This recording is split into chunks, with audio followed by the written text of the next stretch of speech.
안녕하세요. 잡시광입니다. 지난 11일 영국에서는 영국의 현충일인 1차 세계대전 종전일 기념행사가 열렸습니다. 현충일 행사와 함께 개최되는 추모제는 왕실 주요 인사와 정부 요인이 총출동하는 중요 행사인데요. 영국 육해공군 군악대 연주와 각종 공연과 함께 영국군의 전쟁사를 되돌아보고 용사들의 희생을 기리는 자리가 마련되는데 올해는 특별한 이벤트가 눈길을 끌었습니다. 추모제가 열린 런던 로열 앨버트 홀 바닥에 태극기와 무궁화가 조명으로 띄워져 있었던 것입니다. 찰스 3세 국왕과 리시 수낙 총리 등이 참석한 이날 행사에서 영국군 6.25 전쟁 참전용사인 콜린 태커리가 무대에 올라 한국어로 아리랑을 부르자 장례는 숙연해졌습니다.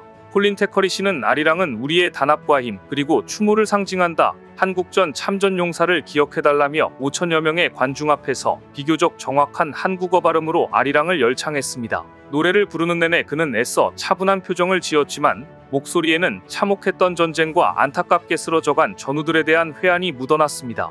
태커리 씨는 1950년 9월 한국행 수송선에 올라 약 2년간 부산에서 압록강 인근까지 한반도전역에서 여러 전투에 참가한 참전용사이기 때문입니다. 영국군 참전용사인 마이크 모그리지 씨는 70년이 지난 지금 끊임없이 변화해온 세계에서 한국이 얼마나 큰 발전을 이루었는지를 보면 참전에 대해 엄청난 자부심을 느낀다고 말해 참전용사들이 한국의 발전상을 보며 어떤 감회에 사로잡히는지를 알려주었습니다. 이들이 이야기하는 동안 행사장 바닥엔 대형 태극기와 무궁화의 영상이 비쳤는데요. 켄 켈드, 트레버 존 씨 등 다른 참전 용사들의 인터뷰 영상이 소개되는 동안에도 배경음악으로 아리랑이 깔렸고 당시 가난하고 처참했던 한국의 모습과 전투 장면들이 등장했습니다.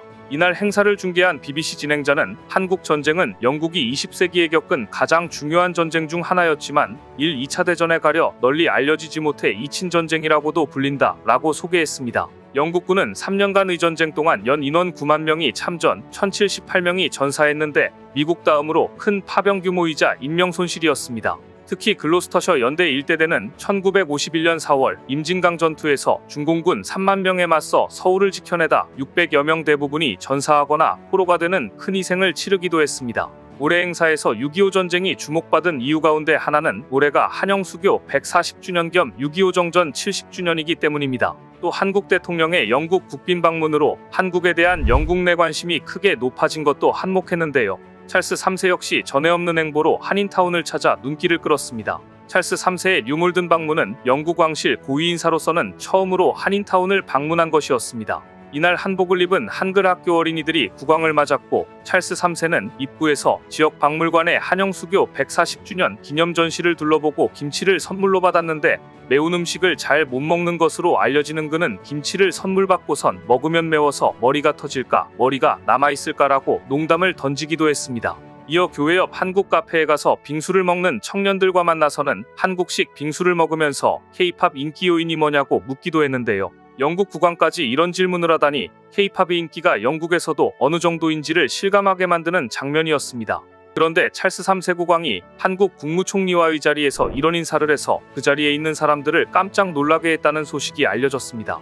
한국 방문단은 영국 런던 웨스트민스터 사원에서 거행된 찰스 국왕의 대관식에 앞서 대관식 환영 리셉션에 참석해 찰스 국왕과 대화를 나눴는데요. 한국 대표단이 찰스 국왕에게 한국과 영국은 보편적 가치를 공유하는 굉장히 가까운 나라인 것을 자랑스럽게 생각한다고 말하자 찰스 국왕은 이렇게 답했다는 것입니다. 한국이 방위산업이 강하죠. 북한은 어떤가요? 우리 대표단은 북한이 계속 도발을 하고 있지만 우리는 영국, 미국 등 우방국과 함께 억지력을 확보하고 있다고 답했습니다.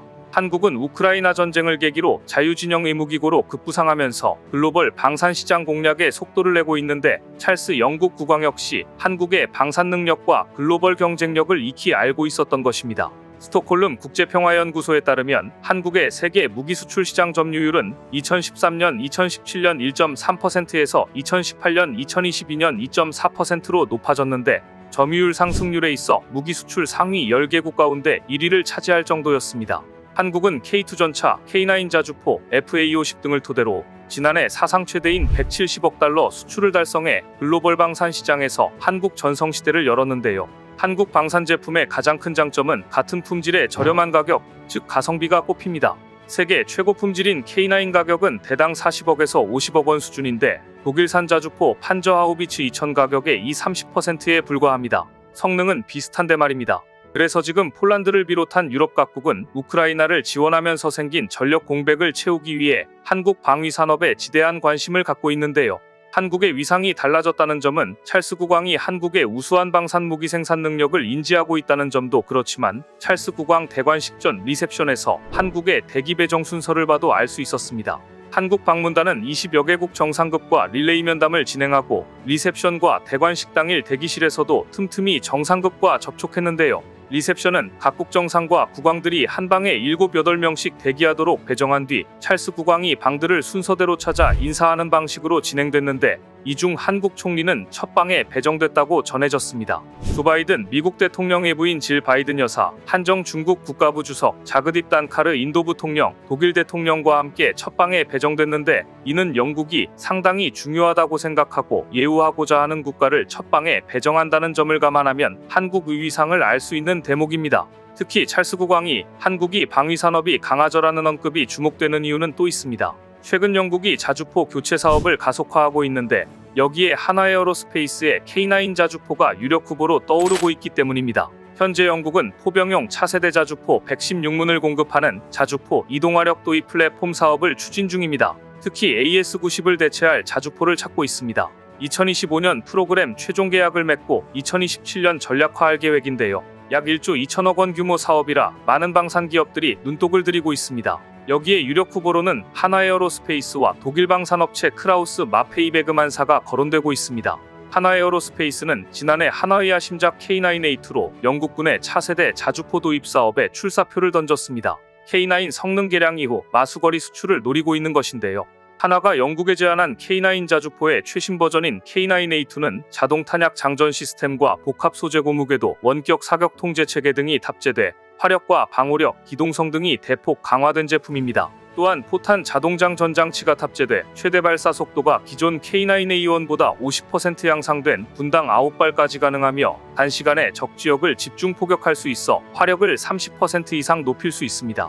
K9A1은 총 5명의 승무원이 필요했지만 K9A2는 3명으로 운용할 수 있다는 장점도 있습니다. 최근에는 하나에어로스페이스와 영국 방산업체로 구성된 팀 썬더가 K9A2 자주포 시설에서 복합궤도 테스트를 수행하며 수주에 한 발 더 다가섰는데요. 반면 독일 크라우스 마페이베그만은 원격 제어 자주포 155-8륜 복서장갑차로 영국 자주포 수주전에 참여하고 있습니다.